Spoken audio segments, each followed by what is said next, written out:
everyone. I'm Alexandra Rae, and you're with No Notes Media today. And right now, we're talking with Jarrett from Bowling for Soup. You guys, we are so excited to be here with you. How's it going? I'm glad to be here too. Also, did you know my name is Jarrett Rae Reddick? Really? It is. I did not know that. Yes, Are you an R-A-E? I'm an R-A-E. R-A-Y. I'm named after my grandfather. Okay. Are you named after my grandfather? No. I think I missed that one. Oh, okay. You are an internationally known band. That is a huge accomplishment. So congratulations. Thank you. And I know you know it too. So could you please tell me, some of the things that your fans maybe don't know off the bat? Well, the problem with that kind of question these days is social media. I mean, I put my whole life out there now, so I don't think that there's a lot of things that people don't know about me. And I'm also, more than probably most, I'm an open book. I'm brutally honest with fans. So I don't think that there's a lot of things that people don't know about me. And again, it's just I blame social media for that because and we're back. Okay, so over the years, can you tell me what's the most iconic part of being a part of Bowling for Soup? It's just the smiles. It's the smiles that happen in the audience. It's the smiles on stage. It's the emails coming from people that have had a rough week, and they're like, I just want to say thank you for brightening, this day, and it's just being able to put a smile on people's faces, whether they're going through a dark time or a great time, and it's the thing that I hold the most dear for sure. I think that's really important too, is because especially when people are listening and really connecting to your music, yeah, I think that's a big part of it. Yeah, for sure. To that one person, maybe it's one person, maybe it's two, maybe it's 30 in this room that feels alone in this room full of like-minded people, but I'm here to tell you that you're not alone. And if you are one of those people that's ever been in a situation like this that felt like you were standing there by yourself, I made this song up for you. Can you tell me, your favorite song to perform and maybe why? My favorite song to perform is "Girl the Bad Guys Want." Wait, that's my favorite song. Okay, yeah. Awesome. Well, I mean, for me, it's the just that opening riff. It's so recognizable. People are instantly drawn in. We do a call and response for the chorus, so having everybody sing it back to me or whatever. I know that a lot of bands aren't crazy about their own hits. I'm the opposite. I like to play songs that people want to hear, and that's my favorite one every night. Is that about somebody? Is that song specifically about somebody? That one is not. Wanting to know. No, that one really was more written about, the idea started with the singers that are mad at their dad. We were really writing about a genre of music more than anything until we really started to get into this, the story of Nona and all of that. And so much like a lot of songs, your concept can start somewhere and still be in there a little bit, but the overall song itself can really take a lot of different shapes throughout, the process of getting it together. And so I want to pivot accordingly to your next hit song, which is the 1985. A lot of people do know that song. I mean, it's one of your biggest. For sure. Amazing and iconic, by the way. Yeah. If you put that song out today, how would it be different? What's funny is that all of the parodies that come out about it really get into the naming of the stuff, of the pop culture, of the nostalgia of it, and really it sort of loses the story, because it's really, the story is about Debbie and just about how her kids don't think that she's cool. Then it does obviously have a lot of pop culture references, but there's more to the song than that. That's what I think the parodies have missed so far, though I love them, and they're the reason that I will never redo the song, because I don't want the parodies to stop. Right. I love the TikTok trends and the people, the 1999s and the 2002s, 2006, 2005. There's so many of them, and I love each and every one of them. But I think that's the one thing that they miss, is the actual story. They miss sort of that aspect of it. But again, I like that it's known for, the pop culture references, because I think that's a big part of our band. I had a boyfriend one time sing that song to me.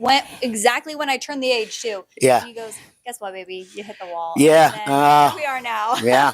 Did you dump him? Oh, I absolutely did. I Yeah. absolutely did. Right. Well, right. Good decision, right? Yeah. You should have said, "I hope you hit a wall in your car." Exactly. You heard it here first. Anyways. Let's talk about all of your fans. A lot of favorites. What's the one that surprised you? Oh gosh, there's a few of those. The one that really surprises me is there's this one called "Here's Your Freaking Song," and it was written for Sorry for Partying, but didn't make it onto that album. And then when we did "Fishing for Woos" after we got dropped, that song is on there. It was never a single, but it is the song I would say that we don't play that we get asked for the most.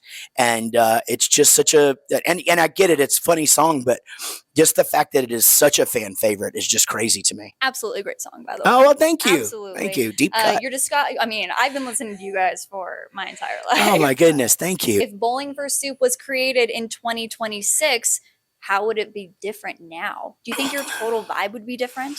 I think there's no way we could be the same because part of our whole thing is how close knit we are and how much of a family we are. And that is all born out of being in a van for 9 years and living in it in two, not getting a tour bus until we were on our second major label record and which was our fifth album. And, there's just been so much work to it that really does that those kind of things don't exist anymore. I think we would do a good job. I don't think that we would be the same band. But I think social media, if we were just coming up now, I think we would be very good at it.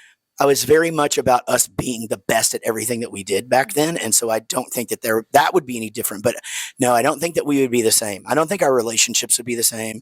And so, I feel lucky about that. And there are some things that I'm jealous about of bands of today with, technology and convenience and, and all that. But, I know younger bands want to get in the van and go tour, and it's just so hard to do that now.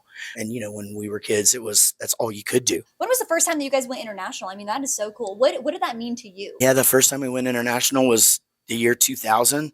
Wow. We went over to Reading and Leeds Festival, and that's in the UK. And Radio 1 had started playing our cover of Summer of '69, and never having played there ever. And we were in this tent that held 4,000 people. Wow. And you could not get into the tent. It was so packed. And so it was an instant love story between us and the UK.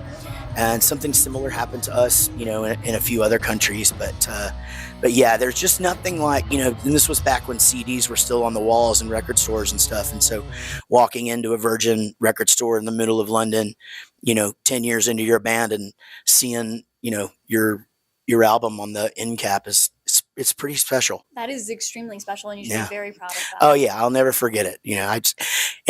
I'm jealous because I wish iPhones were around. I wish I had all of that stuff on film, but we just don't. What is a song that it could be any song by anybody that you wish that you wrote? Man, I'll tell you one thing that I wish I wrote: Flagpole Sitta by Harvey Danger. Okay. That song is never going to go away, and it's so good. And I feel like I had the ability to write that song. I just didn't do it. But yeah, that'd be my answer for today for sure. I think that's a great option. Thank you. And then touring with The Simple Plan, what does that mean to you, especially now? They're our family. They're our brothers. And I don't say that lightly. I mean, we have a lot of... You guys have been close for a while. A long time. We took them out for the first time in 2002 in Texas, and then over to the UK in 2003. We did Warped Tour together, 03, 04. 1,000 radio shows together where we were the only two bands that had actual instruments, and so it's just been it's been so fun, I think, for both of us watching each other, in our successes and but yeah, and it's just cool. I love that they're taking their spot up at the top of pop punk. I think they deserve it. They've earned it, and being out here and supporting them, I can't think of a place I'd rather be, and I don't think it could happen to a better band. With touring, I'm sure it's very hard on you guys. Yeah. You do it for the fans. You do it for, it's funny. It's hard. It can be boring. It is exhausting on your body. There's just a lot of negatives, but you get those 45 to 90 minutes a night. And it's the best thing in the world. I always say the only thing better than playing a rock and roll show is hitting a hard six that's parlayed on a craps table. That's the only thing that's any better than this. And so, but that seldom happens. And so we get to do this every night. Well, it sounds like you do anything. Could you tell me one just fun? We're ending it on this. All right. What's the weirdest or most fun thing that you guys do, as a band, maybe backstage or before you go on? Is there some sort of tradition we're not seeing? I think people know that we're close. I don't think that you know how close. We don't separate. So we walk into our hotel together, we walk into the venue together, we walk out of the venue together, we eat together, vacation together. We are just, I mean, the only time we're apart is when we're at home and not on tour. But even then, Gary and I just live down the street together. So you never know when our families are going to be in the swimming pool or me and him are going to be on the golf course. And so, you know, that's really the thing, is that we just really don't get sick of one another. And, you know, and I think that it's a healthy environment that we live on and that we've created. And so, yeah, I wouldn't change it for the world. And thank you so much for joining me, and we'll see you guys in the next one. Again, this was Jared, so give it up for him. Hi. Woo! See you next time.